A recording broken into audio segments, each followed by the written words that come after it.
இணைந்திருக்கின்றோம் elite inside story நிகழ்ச்சியூடாக. உண்மையிலே இந்த நிகழ்ச்சியினை எலைட் 94-97 அமைப்பு தயாரித்து வழங்கிக் கொண்டிருக்கிறார்கள். அந்த அடிப்படையிலே தயாரிப்பு குழு மிக சிறப்பாக செயற்பட்டுக் கொண்டிருக்கிறார்கள். அவர்களுக்கு நாங்கள் மீண்டும் மீண்டும் நன்றியை தெரிவித்துக் கொள்கின்றோம். இந்த இடத்திலே முஸ்லீம் விவாகரத்து திருத்தச் சட்டம் தொடர்பாக பல விஷயங்களை நாங்கள் கலந்தாலோசித்துக் கொண்டிருக்கின்றோம். குறிப்பாக இதிலே பலருக்கு பல கேள்விகள் இருக்கலாம்.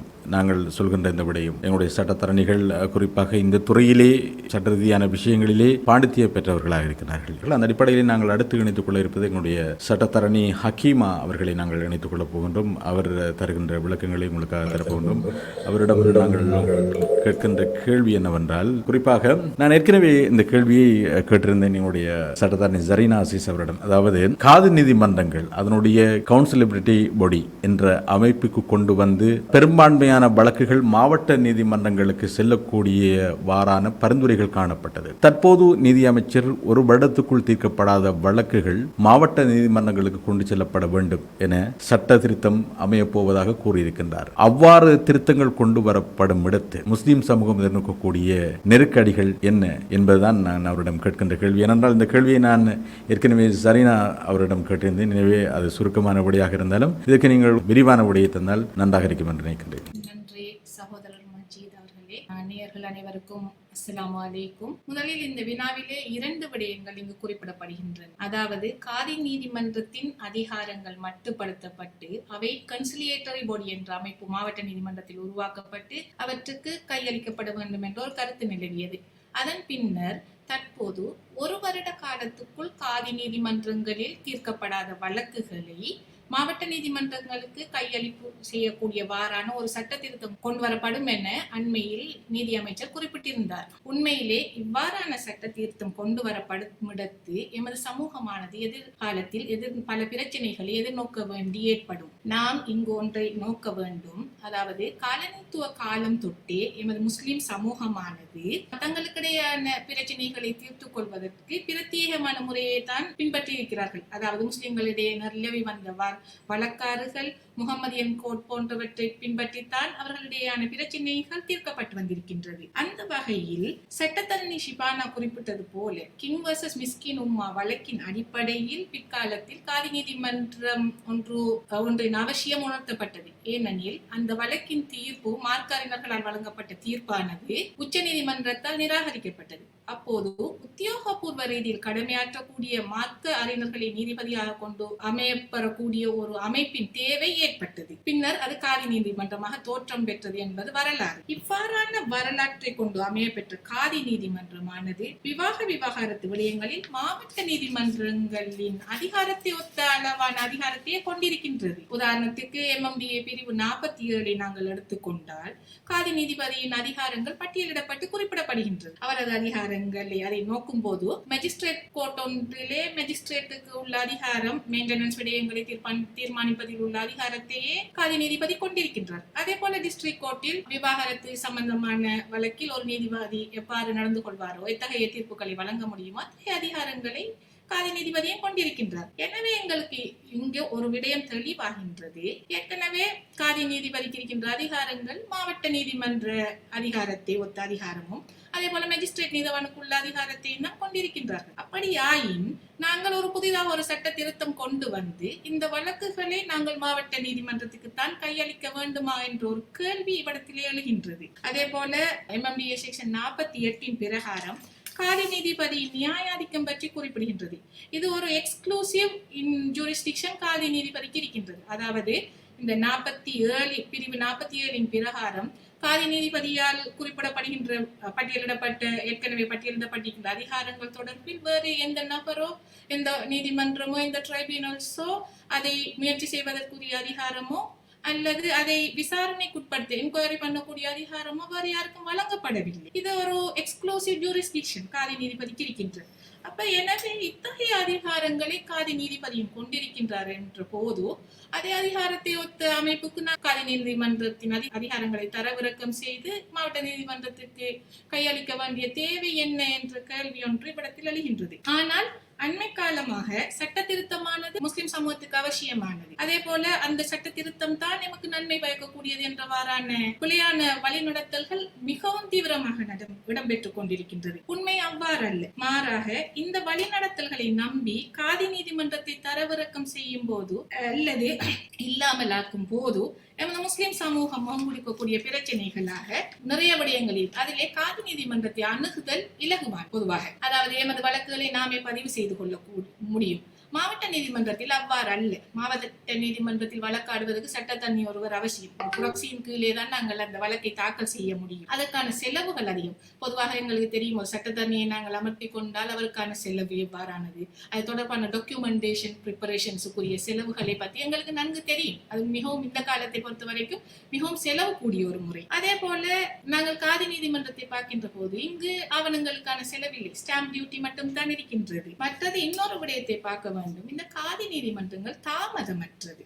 அதுல வார தீர்ப்புகள் ஒரு குறிப்பிட்ட கால பகுதிக்குள்ள எங்களுக்கு கிடைக்க பெற்றுக் கொள்கின்றோம். ஒரு டிஸ்ட்ரிக்ட் கோர்ட்டை பொறுத்த வரைக்கும் சிவில் ப்ரொசீஜர் கோர்ட் தேவைப்பாடு என்னன்னு சொன்னா, ஒரு வழக்கு தாக்கல், விவாகரத்து வழக்கு தாக்கல் செய்கின்ற போது சமன்ஸ் 2 பேருக்கும் கொடுப்படணும். திறத்தவர் 2 பேருக்கும் நாங்க சமன்ஸ் அனுப்போம். இன்கேஸ் அந்த ஒரு திறத்தவர்ல ஒரு பாட்டியில ஒருத்தர் வெளிநாட்டில் வசிப்பவராக இருந்தால் அவருக்கு நாங்கள் சமன்ஸ் அனுப்புவது மிக சிரமமானது. ஆனால் காதி நீதிமன்ற சிஸ்டத்துக்கு கீழே அந்த சமன்ஸை ஒரு குடும்பத்தாருக்கிட்ட அனுப்பலாம். அவர் ஒரு வெளிநாட்டில் இருந்தாருன்னு சொன்னா, இப்ப நாங்க பொதுவா பார்க்கக்குள்ள மறுமணம் எமது சமூகத்தால் அங்கீகரிக்கப்பட்டது, பாவமான ஒரு செயல் அல்ல.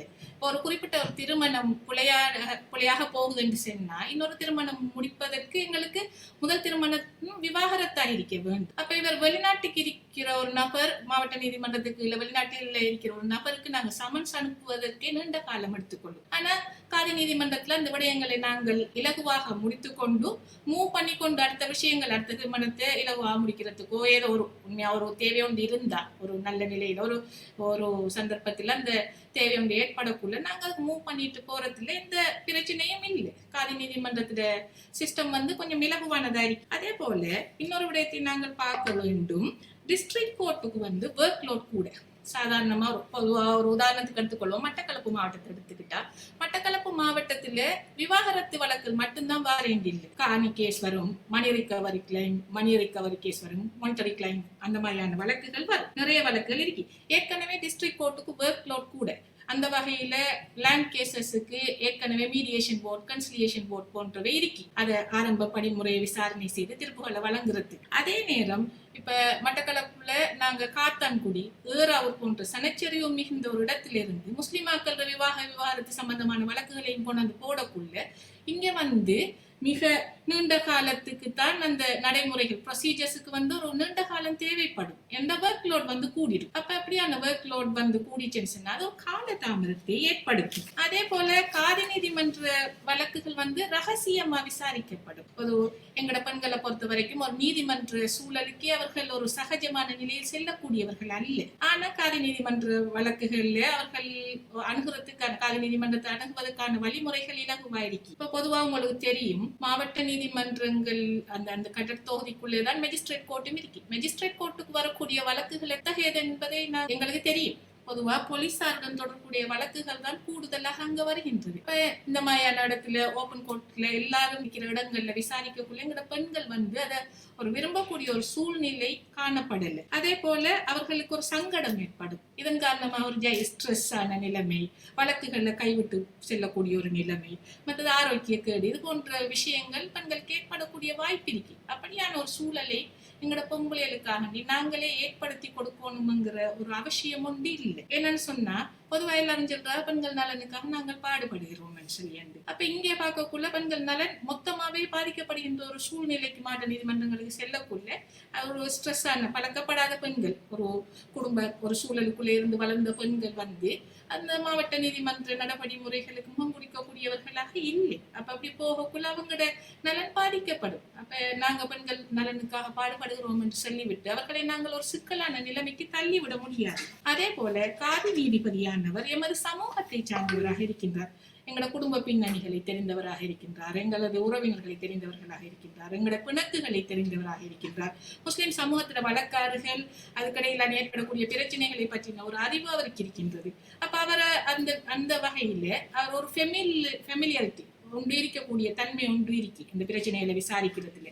அதே போல அவரு சமூகத்துல காணப்படுகின்ற சம்மேளனம், அதே போல பொறுப்பு வாய்ந்த அதிகார சபைகள்ல பள்ளிவாயல் சம்மேளனங்கள், மார்க்க ரீதியிலான அமைப்புகளை நாடி இப்படியா இந்த வழக்குக்கு என்ன மாதிரியான தீர்ப்புகளை வழங்கலாம், இஸ்லாமிய சட்டம் என்ன கூறுகிறது என்பது போன்ற விடயங்களை பெற்றுக்கொள்ளக்கூடிய ஒரு ஆளா இருக்காரு. அப்ப அது அவரது ஒரு ஜட்ஜ்மெண்ட் அவரால் வழங்கப்படுற தீர்ப்பு மார்க் அடிப்படையிலானதாக இருக்கும், ஒரு எஃபெக்டிவான ஒரு ஜட்ஜ்மெண்ட் வழங்கக்கூடியதாக இருக்கும். அப்ப இப்படியான வசதி வாய்ப்புகளை நாங்க காதி மன்றத்தால கொண்டிருக்கும். அதே போல காதி நீதிமன்ற தீர்ப்புகள்ல எங்களுக்கு திருப்தி இல்லை என்று சொன்னா நாங்க காதிகள் சபைக்கு, மேன்முறையீட்டு நீதிமன்றத்துக்கு, உயர் நீதிமன்றத்துக்கு எல்லாம் அப்பீல் செய்யக்கூடிய சந்தர்ப்பம் காணப்படுது. இப்ப நாங்க மாவட்ட நீதிமன்றத்தை அணுகினாலும் அப்பீல் முறை இருக்குன்னு சொன்னால், காதி நீதிமன்றத்துல இல்லைன்னு சொன்னாலும் பரவாயில்ல, நாங்க மாவட்ட நீதிமன்றத்துக்கு அதிகாரங்களை வழங்குறதுக்கு மாவட்ட காதி நீதிமன்றத்துக்குமே அப்பீல் அதிகாரங்கள், அப்பீல் செய்யக்கூடிய வழிவகைகள் இருக்கென்று செல்லக்குள்ள அதன் தேவை என்ன? மாவட்ட நீதிமன்றங்களுக்கு அதிகாரத்தை தரவிறக்கம் செய்து, காதி நீதிமன்றத்தின் அதிகாரத்தை தரவிறக்கம் செய்து வழங்க வேண்டிய தேவை என்ன என்ற ஒரு வினா எழுகின்றது. இவ்வாறான நன்மைகளை கொண்ட காதி நீதிமன்றம் உண்மையிலே அதன் நடபடி முறைகளிலே சில குறைபாடுகளை கொண்டிருக்கின்ற புரிதல் எங்களுக்கு இருக்கு. உண்மையிலே காதி சிஸ்டத்துல குறைபாடு இல்லை, ஆனா அது காதி நீதிமன்றத்துல நடபடி முறை ஒன்று இருக்கிறது அல்லவா, அதிலே நிறைய குறைபாடுகளை கொண்டிருக்கின்றது. காதி நீதிபதி பக்கச்சார்புடன் நடக்கலாம், அதே போல ஒரு லஞ்சம் பெறுபவராக இருக்கலாம், அது பாலியல் லஞ்சமாக இருக்கலாம். ஆனால் இவ்வாறான சந்தர்ப்பங்களிலும் கூட சட்டம் ஒழுக்காற்று நடவடிக்கைகளை மேற்கொள்ளக்கூடியவாறான ஏற்பாடுகளை செய்துதான் இருக்கின்றது. அண்மையில் கூட ஒரு சந்தர்ப்பத்தில் காதி நீதிபதி லஞ்சம் பெற்றார் என்று போலீசாரால் அரெஸ்ட் பண்ணப்பட்டதாக நாங்கள் செய்திகளிலே பார்த்தோம். ஆனால் இவ்வாறான நடபடி குறைபாடுகளை தவிர காதி சிஸ்டத்துல எந்த குறைபாடும் இல்லை என்றே கூறலாம். இதனை காரணம் காட்டி தரவிறக்கம் செய்யாமல் இந்த நடவடிக்கை முறைகளை சிறப்பாக மேம்படுத்தக்கூடியவாறான சட்ட வாக்கங்களை நாங்கள் செய்வது எமது சமூகத்துக்கு அவசியமான ஒரு விஷயம். இப்ப நான் சாதாரணமா எடுத்துக்கிட்டா ஒரு பாடசாலை எடுத்துக்கொள்வோம். அந்த பாடசாலைக்குள்ளே ஆரம்ப வசதிகளற்ற ஒரு பாடசாலையா அந்த பாடசாலை இருக்கென்று சொன்னா, இப்ப நாங்க அதை டெவலப் பண்றதுக்கு இப்ப மரத்தடி பாடசாலையா இருக்கலாம், திண்ணை வகுப்புகளா இருந்துச்சு, ஆரம்ப காலத்துல இருந்துச்சு. அவ்வாறான பாடசாலைகள் நாங்க தரம் உயர்த்துவதற்கு நாங்க நிறைய பாடுபட்டோம் ஒரு சமூகமாக. அதே போல அந்த அதிபர்களை எப்படி ஒரு ட்ரெயின் டீச்சர்ஸா, ஒரு எக்ஸாம் எழுதின ஒரு அதிபரா கொண்டு வரதுக்காக பல ஏற்பாடுகளை நாங்கள் செய்தோம். அரசாங்கம் பரீட்சைகளை நடத்துகின்றது அவர்களது தரத்தை உயர்த்துவதற்காக. அதே போல ஒரு வைத்தியசாலை கட்டணம் தேவைப்பட்டால், அதே போல அதுல வைத்தியசாலை தொடர்பான விடயங்களை எல்லாம் நாங்கள் தரம் உயர்த்துறதுக்கு நாங்க ஒரு சமூகமா பாடுபடுறோம்.